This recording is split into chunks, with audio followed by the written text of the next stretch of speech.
Hello, and today I'm going to show you this Sport Line V594 camper van from Chausson.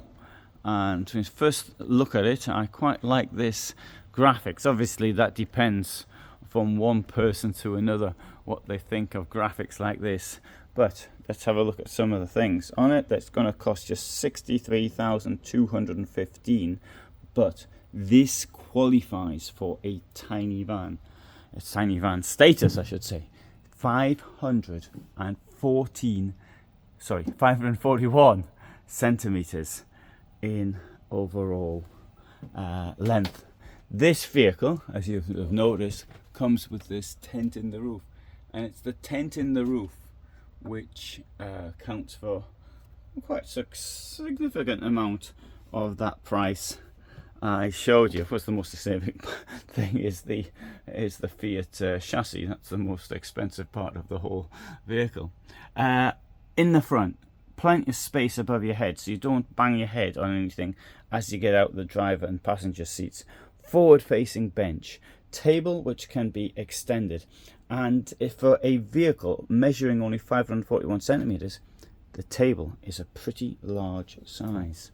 Coming here to the back, we've got two burners, we've got a sink, we've got the fridge is in here. Fridge is here because if it's here, you can open the door much more easily than if it were in the corridor. Yeah, I'll show you this side as well. Oh, doesn't want to open. It's supposed to open two ways, but they break, and that one has broken. A lot of storage up there, and storage round the back as well. You put your feet down there, you can put your pillows up there. Some people have said to me about this, doesn't the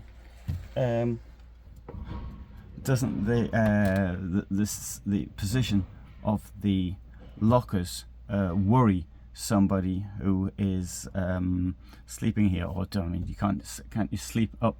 Can't you sit up right in bed? And well, I do appreciate there's not a huge amount of room to sit upright, but with the pillows behind you. But I mean, that's one of the compromises you have to make. It does come with these two nice lights as well. Let's have a look in here. No, this, bear in mind how big this is. Alright, 541 centimeters. Third time I've said that. And there's a lot of space in here. Stacks of space. I don't want to come in. I'm going to show you how me having a shower. There you go. There's me in the mirror. Look how much space there is. Here we've got a sink.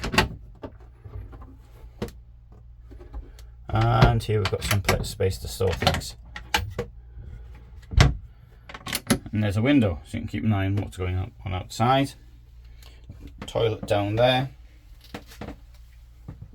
Thetford toilet. Two drainage points in the shower tray. And it's heated as well. In here we'll find a pull-out thing for bottles. Slide out pantry, that's the word. There's a net over here to stop whatever it is you've got at the back coming through. Let's have a look now round the back. But once more, admiring, you know, the indirect lighting that you can see here. Oh, there's also a position over there for your television, so you can install it over there and you sit in these seats down here to watch it. So let's come to the back.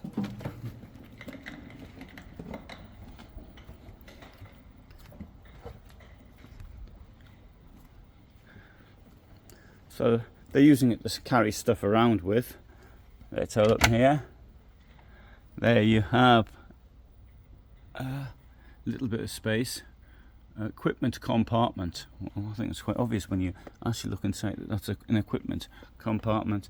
There's an argument you shouldn't store stuff where in some equipment compartments, which I do accept. I don't keep things where I keep my boiler, for example. Now you've got two full-size gas canisters which will go in there, and it also comes with a drain as well. which I think is now a legal requirement. I think I really like this. This will all come up, so you can move. If you don't want this in, well, you can move it to one side. You probably want a bed to sleep in, but if you're carrying stuff around with you or something like that, you can move it to one side. You've got straps here to hold it up with, there you go. Come out. It will come out completely, if necessary.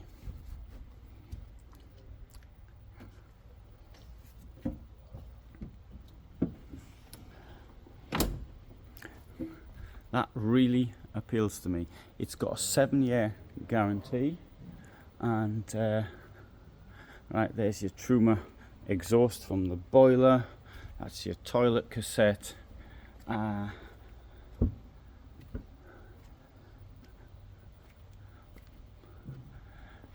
so they see it's now offering an automatic gearbox, which would cost $3,490, as included in the price.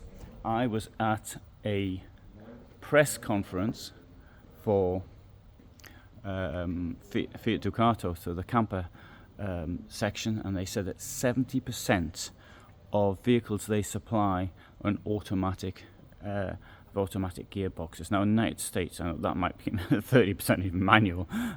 All the time I was in the United States, I think I only saw one manual gearbox. But here there's a major change in this, and I think this is because, to a large extent, when in the 1980s, automatic gearboxes were associated with older people. I think it's now that automatic gearboxes are associated with younger people, whereas the older ones like me still want a manual, or some older ones like me still want, well, not many, all right then, a tiny minority of older ones like me still want a manual gearbox. Right, good. So seeing there's a bit of peace and quiet, I can actually show you one or two of the other vehicles from the front. So we've got here a mixture of motorhomes and campervans from Chausson. So it's there's a brand. It's so mid-range brand, and it has one or two. I wouldn't say luxury quite, but I wouldn't even say high-end, but medium to high-end vehicles. But on the whole, they are relatively mid-range priced. One new feature is to have motorhomes which have dimensions similar to those of camper vans. So here you've got, this is a motorhome, 210 centimeters across width, and that when you've got a motorhome which is about 205 approximately. Sorry, a camper van 205. So it's very, very similar. Here we have a vehicle very similar to the one we've just seen, but this one here is a 6-meter van, and this will cost $65,715. I know the price doesn't really mean that much because it depends on the equipment levels, and in the other one the equipment level may have been bigger, but this is a very non-standard look to a camper van, utterly non-standard.